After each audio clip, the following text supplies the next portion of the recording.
미국 동부에서 한 신부가 결혼하지 얼마 안 됐는데 남편이 전쟁터에 나간다 하는 소식을 듣고 주변 사람들은 만류를 했지만 남편을 따라 나서기로 결정을 했습니다.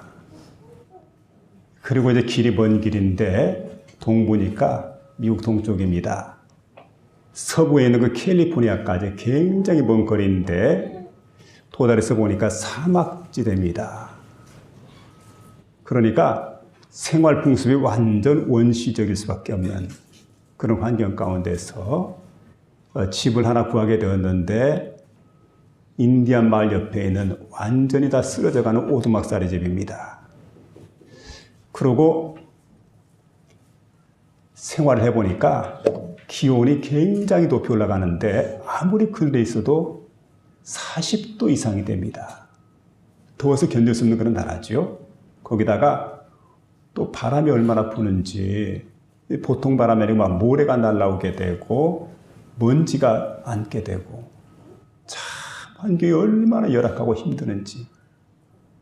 거기다가 주변에 있는 사람들하고는 인디언밖에 없습니다. 그러니까 영어를 하지 못하니까 언어가 제대로 통하지 않는 그런 사람들.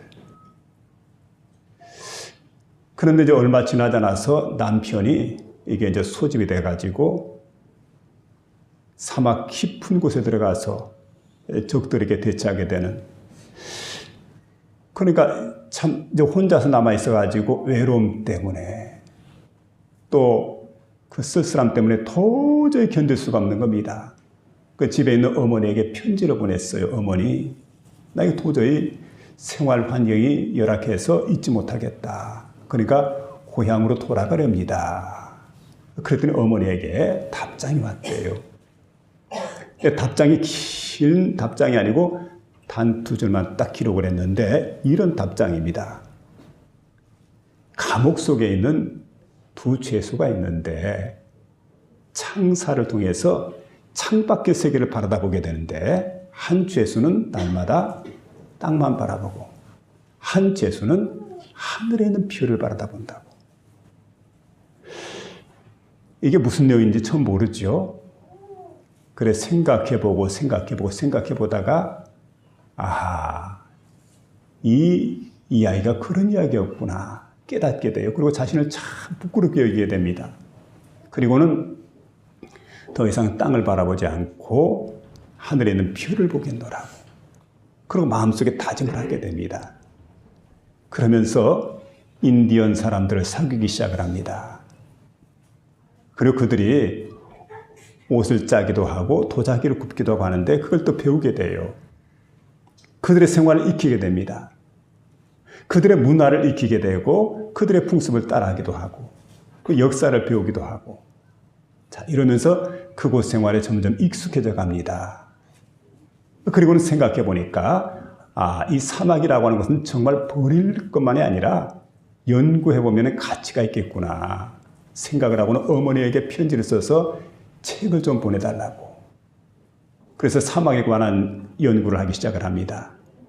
선인장에 대해서, 육하에 대해서, 초수와 나무에 대해서 이것저것 다 연구를 해보게 되는데 그러다 보니까 그 분야에 전문가가 되어져 있다는 거죠.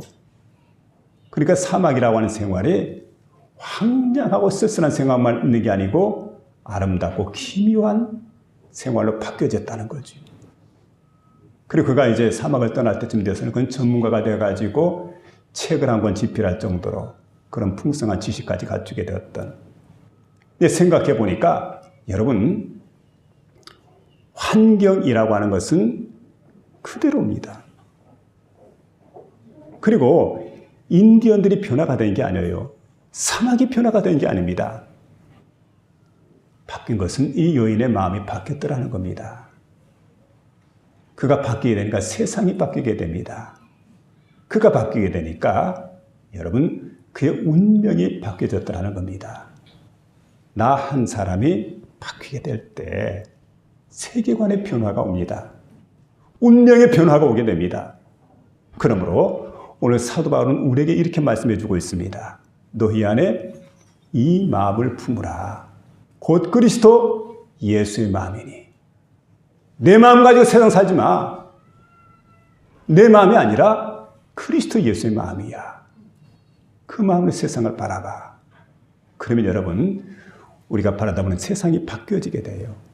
내가 바뀌었으니까. 그 내 운명이 변화가 올 겁니다. 그래서 오늘 이 시간 그리스도 예수의 마음을 품으라 하는 그런 말씀인데, 이 말씀을 생각해 보는 가운데 저와 여러분의 마음속에 크신 은혜가 임하게 되는 복된 시간 될 수 있기를 주의 이름으로 부탁을 드립니다. 아멘. 여러분, 그리스도 예수의 마음은 어떤 마음이냐? 먼저는 겸손의 마음입니다. 6절의 말씀인데, 그는 근본 하나님의 본뜻이나 하나님과 동등됨을 취할 것을 여기지 아니하시고 오히려 자기를 비워 종의 형체를 가지사 사람들과 같이 되고 사람의 모양으로 나타나셨음에, 이 겸손이라는 겸손. 최용덕 씨가 있습니다. 이분이 낮엔 해처럼 밤엔 달처럼 하는 복음성가 작곡을 하고 작시를 했습니다. 근데 이 곡이 쓰여지게 된 그런 그 배경이 있었는데, 에피소드가 있었어요. 근데 얘기를 들어보니까 이런 얘기입니다.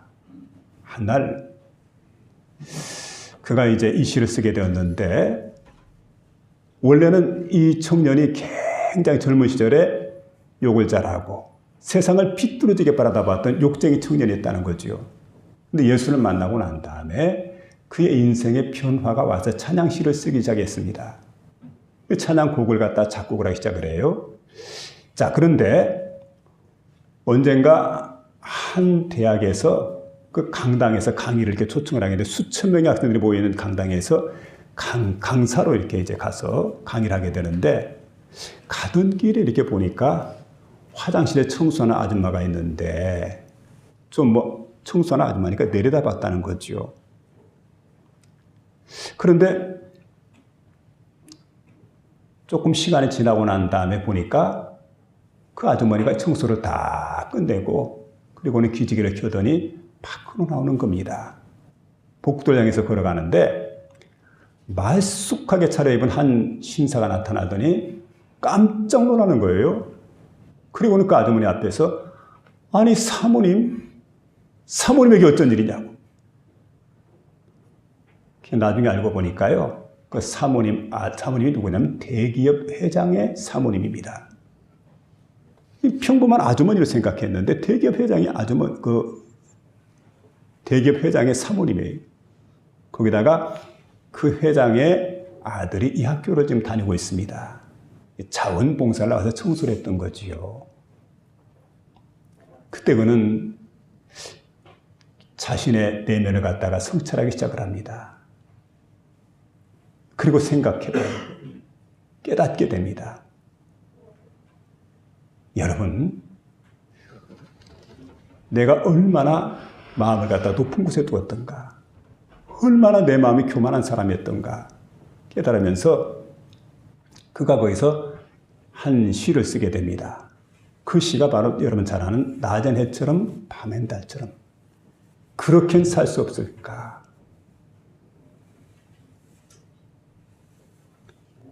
낮엔 해처럼 밤엔 달처럼 그렇게 살 수 없을까 하는 거라는 그 시인데, 여러분 내용이 이렇습니다.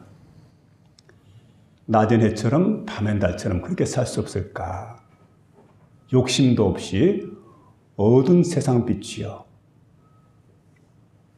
온전히 남을 위해 살듯이 나의 일생의 꿈이 있다면 이 땅의 빛과 소금 되어 가난한 영혼, 지친 영혼을 주님께 인도하고픈데,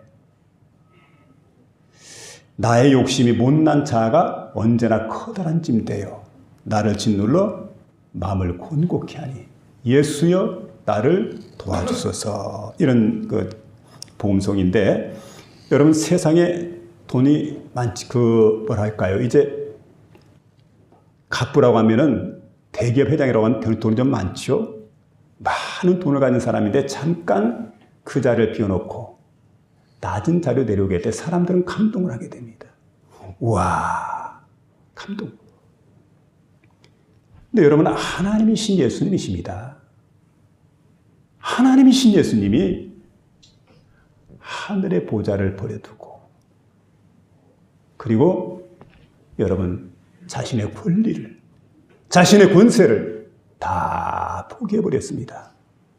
그리고 이 땅에 오셔서 죽기까지 낮아지셨습니다.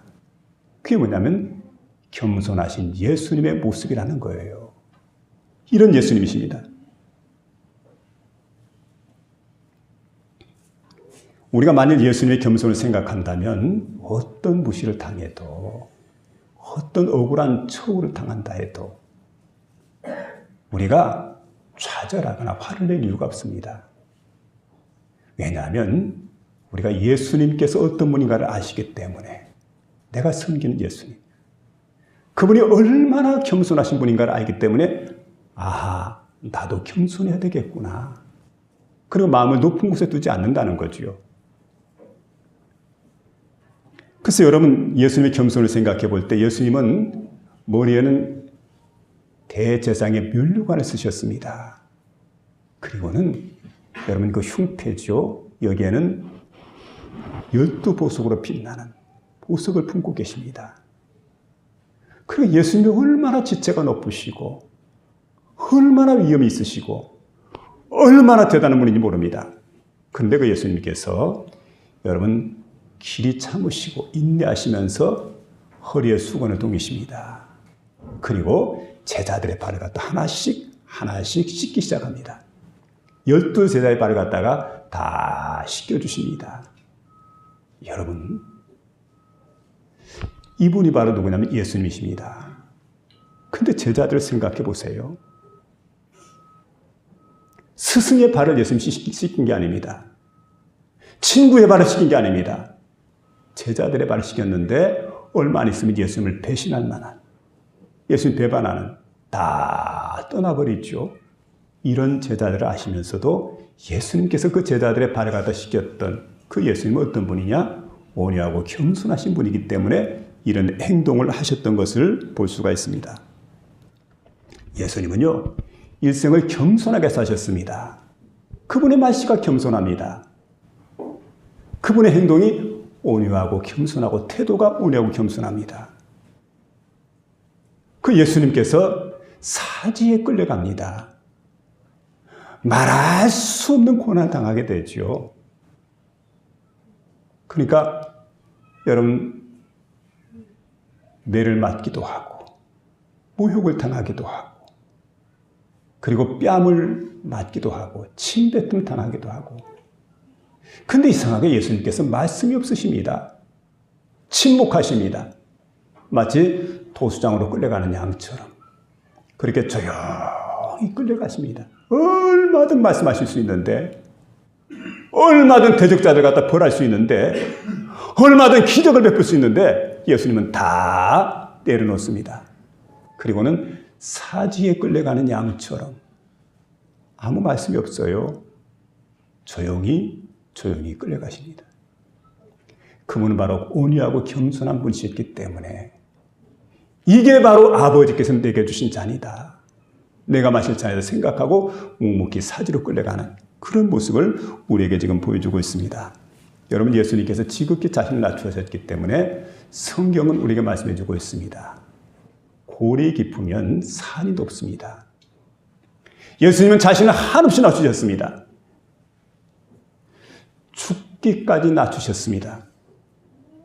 그렇기 때문에 하나님이 그를 갖다가 높여주셨는데 지극히 낮추셨기 때문에 지극히 높여주셨다는 얘기. 그래서 예수님에 대해서 모든 이름 위에 뛰어난 이름을 주사 모든 무릎으로 그 아들 예수 그리스도의 이름을 꿇게 하셨다는 얘기죠.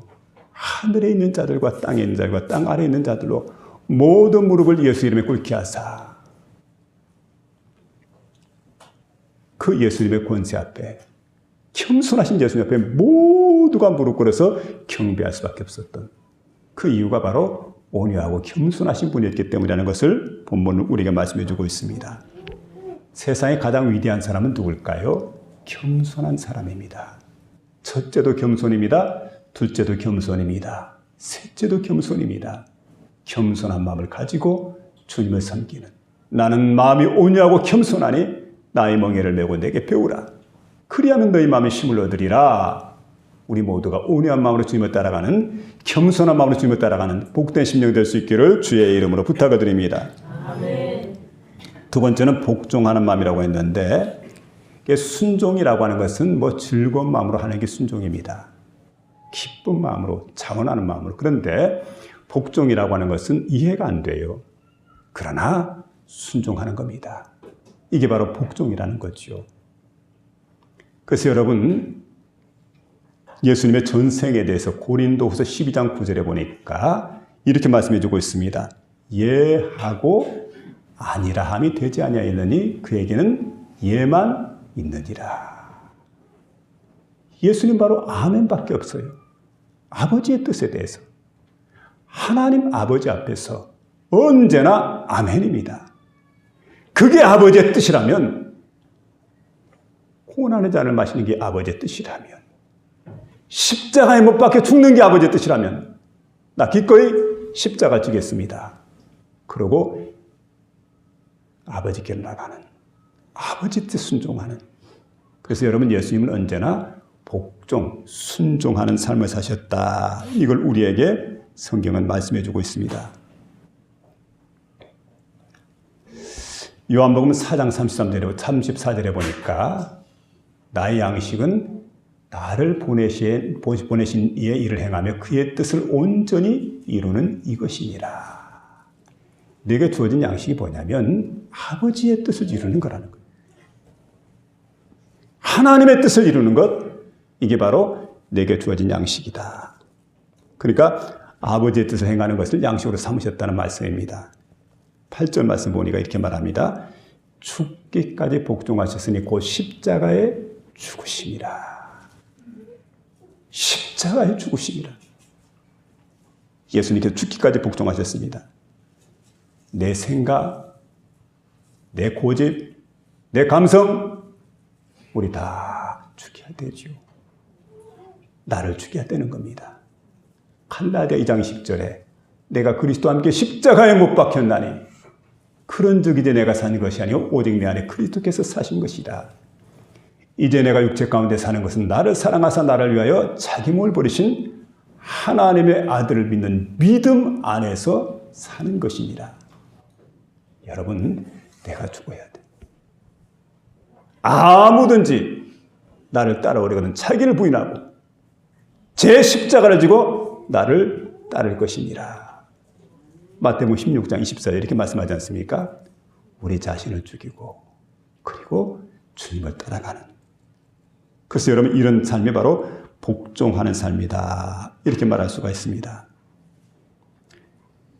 우리 주님께서 복종하신 것, 그 절정이 바로 십자가 가운데 나타납니다. 어디까지 복종하셨느냐? 하나님 아버지 뜻에 복종합니다. 영광의 보좌를 버리셨습니다. 자신을 비웠습니다. 종의 형체를 가지셨습니다. 그리고 종처럼 사셨습니다. 끝내 십자가에 못 박아 죽기까지, 못 박혀 돌아가시기까지, 그렇게 예수님께서 아버지 뜻에 전적으로 순종했다는 겁니다. 복종했다는 겁니다. 그게 바로 예수님의 모습입니다. 우리 예수님은 내 뜻을 이루기 위해서 밤새워 가면서 기도하십니다. 겟세마네 동산 가운데 기도하실 때 보면 내 뜻을 내세우고 기도하지 않습니다. 아버지의 뜻입니다. 지금 무시무시하게 엄청난 시련의 사건, 바로 십자가를 앞두고 있는데 그 십자가 앞에서 예수님께서 기도하시는 게 뭐냐면 이게 아버지의 뜻입니까? 아니면 내 생각입니까? 가르쳐 달라는 거죠. 그리고 아버지의 뜻이라고 한다면 기꺼이 그 길을 가겠다는 거예요.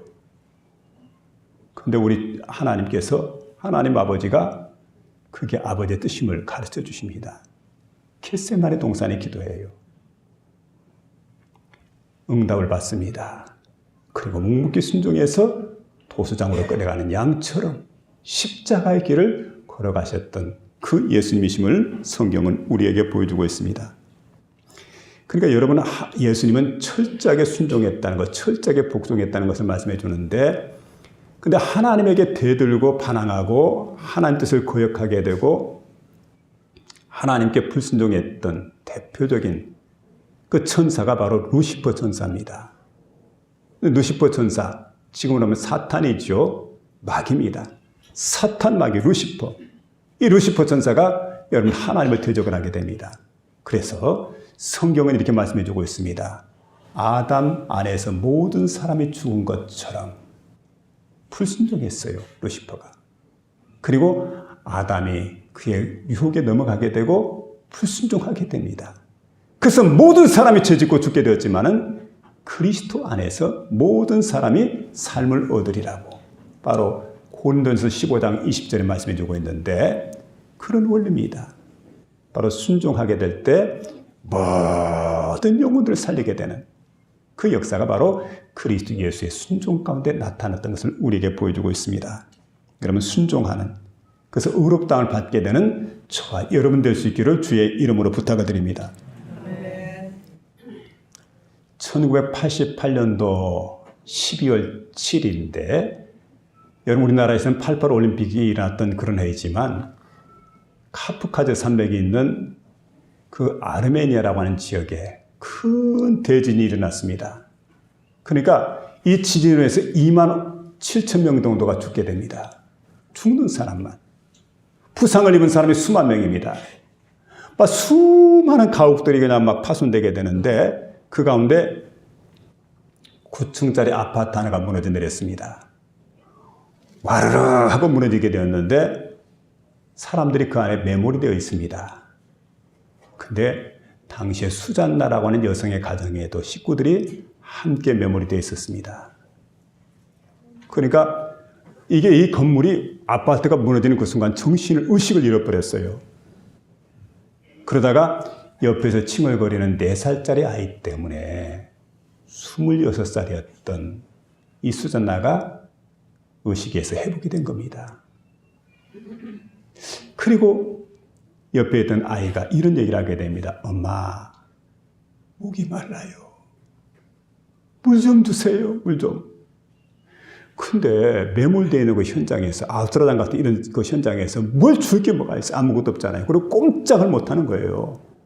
몸을 움직이려도 막 그냥 사방에다 막혀있기 때문에 어떻게 할 수가 없어요. 그래서 가급적이면 뭐가 있는가 보자 하고 손이 뻗쳐지는 곳 이곳저곳을 뒤져보니까 병 하나가 손에 잡힙니다. 그러면서 퍼뜩 떠오르는 생각이 예전에 그 긴급 구조 활동하는 걸 이제 텔레비전에서 봤는데 이렇게 하면 되겠구나 생각을 하고는 유리를 깼습니다. 날카롭고 뾰족한 그 부분 유리 조각을 갖다 주워가지고 자신의 손가락을 막 찔렀습니다. 힘껏 내리 찔렀어요. 그랬더니 피가 나옵니다. 뚝뚝 떨어집니다. 그 피를 갖다가 4살짜리 아이에게 먹여요. 그런데 이제 그러고 나서 조금 괜찮았는지 조용해졌습니다. 한참 또 시간이 지나오니까 또 칭얼거리기 시작을 합니다. 2번째 손가락, 3번째 손가락 이렇게 해가지고 10손가락을 다 피를 터뜨리게 되고 아이에게 계속해서 그 피를 먹이게 됩니다. 그런데 여러분 14일째가 되었습니다. 다 탈진해 사람들이 죽게 됐죠. 수잔나도 세상을 떠났습니다. 근데 어린 수잔나의 딸 4살 베이가 살아있다가 극적으로 구출이 된 겁니다. 어떻게 살았을까 하고 보니까 그 형상이 나타난 거예요. 그 수잔나의 손가락 10개를 보니까 완전 피범벅이 되었어요. 탈진해서 그는 세상을 떠날 수밖에 없었던 겁니다. 여러분, 이게 바로 뭐냐면 희생이라는 거죠. 고린도전서 11장 25절에 보니까 이 자는 내 피로 세운 새 언약이다. 예수님께서 십자가에서 보혈을 흘려주심으로 우리의 모든 죄를 씻어주시고 우리의 죄악 가운데 구원해 주시고 우리에게 영원한 생명을 주셨습니다. 그리고 예수님께서 죽기까지 복종했다는 거죠. 이게 복종한 것처럼 저와 여러분도 하나님 앞에 복종하며 살아가는 그런 복된 심령이 될 수 있기를 주의 이름으로 부탁을 드립니다. 맨 마지막에 보니까 희생하는 마음을 지금 말씀해 주고 있는데 8절에 있는 말씀입니다. 사람의 모양으로 나타나서 자기를 낮추시고 죽기까지 복종하셨으니 곧 십자가에 죽으심이라. 십자가에 죽으심이라. 그 페르시아의 여러 왕들 가운데 여러분 잘 아는 성경에 나와 있는 사이러스 왕이 있습니다. 사이러스.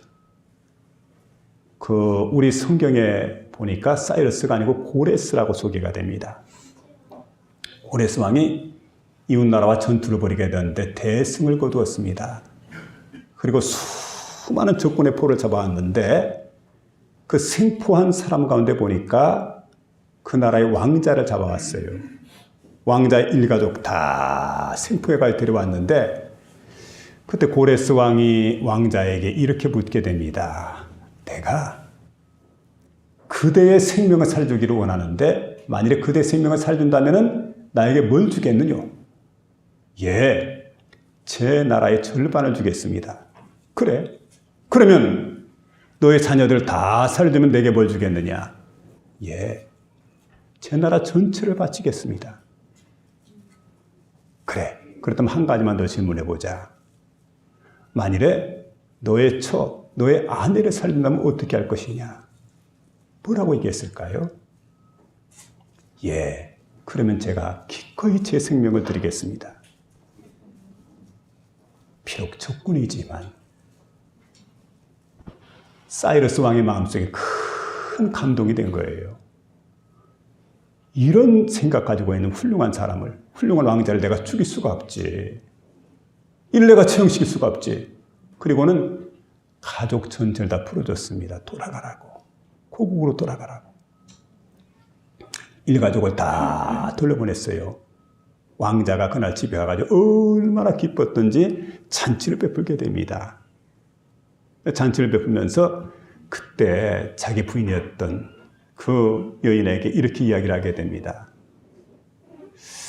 오늘 내가 그 사이러스 왕을 이렇게 쳐다보게 될 때 비록 적국의 왕이지만 얼마나 미남인지, 얼마나 위대한 용사인지, 그리고 훌륭한 사람인지, 그리고 정말 멋진 용사인지, 너무너무 참 훌륭한 사람이었다고 그렇게 이제 칭찬하게 됩니다.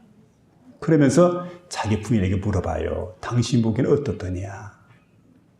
그랬더니 대답하기를 난 사이러스 왕을 제대로 보지 못했노라고. 그래, 왜 사이러스 왕을 제대로 보지 못했느냐? 사이러스 왕이 질문하게 될 때 그때 나를 위해서 자기 생명을 갖다가 바치겠다고 하는 아주 늠름한 왕자를 내가 보는 동안, 그러니까 내가 당신을 바라보는 동안에 나는 다른 것들은 다 내 속에 사라졌다. 여러분 얼마나 멋있는 왕자예요. 이런 남편이라고 한다면 여러분 평생 내가 그를 위해서 어떤 헌신하고 어떤 희생해도 아깝지가 않죠. 여러분 그래요. 희생이라고 하는 게 뭘까요? 우리 마음속에 감동을 가져다 줍니다. 희생은 감동을 가져다 줘요. 그러니까 언제든 우리가 하나님 앞에 이런 마음을 가져야 됩니다. 헌신, 희생해야 되겠구나. 이제 그리스도 예수께서 우리를 위해서 희생하셨다는 사실이에요. 우리를 위해 십자가에 못 박혀 돌아가셨다는 얘기입니다. 오늘 우리는 탄생 아닙니까? 탄생인데 여기까지 봐야 돼요. 왜 탄생했느냐? 우리를 위해 십자가 지시기 위해서 탄생하신 예수님. 그래서 그 예수님께서 우리를 위해서 정말 희생하셨어요. 물과 피를 다 쏟으셨습니다. 가지고 있는 모든 것을 우리 위해서 다 내어주었습니다. 그리고는 실오락이 하나 걸치지 않고 십자가상에서 이렇게 돌아가셨기 때문에 물과 피를 다 쏟으셨기 때문에 가지고 있는 것은 아무것도 없어요.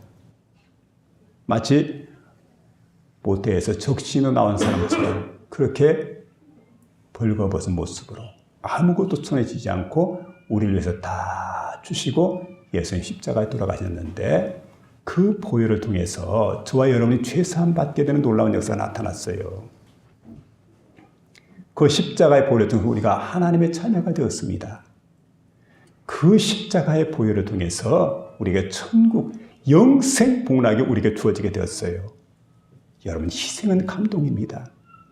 그래서 늘 예수님의 희생을 생각할 때마다 여러분 우리는 눈물을 흘리지 않을 수가 없죠. 그 앞에 감동이 되지 않을 수가 없어요. 그래서 교회 나오면 여러분 예수님을 만나게 되면 날 위해 희생하신 분, 날 위해 피 흘리신 분, 날 위해 돌아가신 분, 날 위해 천국을 예비하신 분, 내 모든 죄를 사하신 분, 영생 복락을 내게 허락해 주신 분, 여러분 그 예수님을 만나게 되는 복된 심령이 다 될 수 있기를 부탁을 드립니다. 희생은 감동입니다. 하나님은 못난 우리 위해서 죄인처럼 수치스러운 십자가에 예수님을 매달아 버리고 고통당하게 하셨다가 그를 돌아가게 하셨습니다. 여러분 그 예수님이십니다. 오늘 이 시간 예수님께서 복종하셨습니다. 죽기까지 복종했습니다. 자기를 한없이 낮추셨습니다. 그리고 그 예수님께서 희생하셨습니다. 오늘 그 예수님 본받아서 자신을 낮춥시다. 그리고 복종하는 삶을 삽시다. 그리고 주를 위해 희생하는 헌신적인 삶을 살아가는 저와 여러분 모두가 될 수 있기를 주의 이름으로 축원합니다.